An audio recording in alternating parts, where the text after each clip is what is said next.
राष्ट्रहित टाइम्स, राष्ट्रहितासाठी समर्पित news channel. Gaja मारणे आणि रुपेश मारणे या दोघांनी आपल्या साथीदारांना मस्ती आली आहे, साल्याला मारा असे म्हणून चिथावणी दिली असल्याचा दावा पोलिसांनी आज न्यायालयात केला।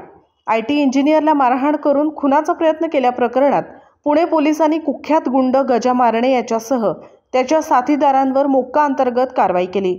विशेष न्यायालयाने गजा मारणे याला 3 मार्चपर्यंत पोलीस कोठडी मंजूर केली आहे। गुन्हे शाखेचे सहाय्यक पोलीस आयुक्त गणेश इंगळे यांच्याकडे या गुन्ह्याचा तपास सोपवण्यात आला आहे।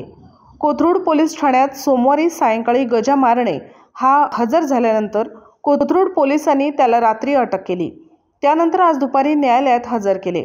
यावेळी पोलिसांनी न्यायालयात सांगितले की अप्पर पोलीस आयुक्त प्रवीण कुमार पाटील यांनी या गुन्ह्यात महाराष्ट्र संघटित गुन्हेगारी नियंत्रण कायद्याचा अंतर्भाव करण्यास मान्यता दिली आहे। गजानन मारणे याचा गुन्ह्यातील सहभाग निष्पन्न झाल्याने त्याला अटक करण्यात आली आहे। आरोपी सराईत गुन्हेगार असून त्याचे साथीदारांनी यातील फिर्यादीस भर चौकात सार्वजनिक ठिकाणी जीवे ठार मारण्याच्या उद्देशाने मारहाण करून जखमी केले आहे। या गंभीर स्वरूपाचा गुन्हा करण्यापाठीमागे नक्की कारण काय आहे? आरोपीकडे गुन्ह्याच्या अनुषंगाने तपास करून गुन्ह्यातील पाहिजे आरोपींच्या ठावठिकाण्याची माहिती घेऊन त्यांना अटक करायची आहे। आरोपीच्या मोबाईलचे तांत्रिक विश्लेषण चालू असून तपासादरम्यान उपलब्ध होणाऱ्या माहितीच्या आधारे या गुन्ह्यात आणखी कोणाचा सहभाग आहे याबाबत तपास करायचा आहे। या गुन्ह्यात आतापर्यंत 2 ॲक्टिवा जप्त करण्यात आले आहेत। आरोपीने गुन्ह्यामध्ये वापरलेली 4 चाकी वाहने, इतर दुचाकी वाहने जप्त करायची आहेत। गजा मारणे व रुपेश मारणे यांनी फिर्यादीस मारहाण करणाऱ्या आरोपींना गुन्हा करण्यासाठी मस्ती आली आहे, साल्याला मारा असे म्हणून चिथावणी दिली आहे। फिर्यादी व आरोपी गजा मारणे यांच्यात पूर्व वैमनस्य होते का याबाबत तपास करायचा आहे। गजा मारणे हा टोळीचा म्होरक्या व इतर आरोपी हे संघटित गुन्हेगारी करणारे सदस्य असून त्यांच्यावर विविध गंभीर स्वरूपाचे गुन्हे दाखल आहेत। जनमानसात त्यांची प्रचंड दहशत आहे।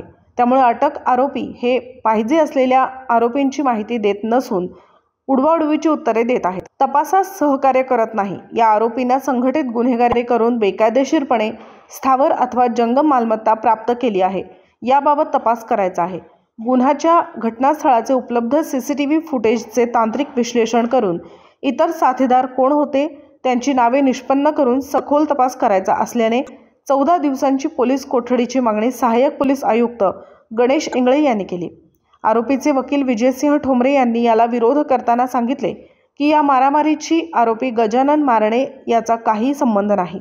दबावामुळे पोलिसांनी 6 दिवसानंतर त्यात गजानन मारणे याचे नाव समाविष्ट केले आहे। न्यायालयाने 3 मार्चपर्यंत पोलीस कोठडी मंजूर केली।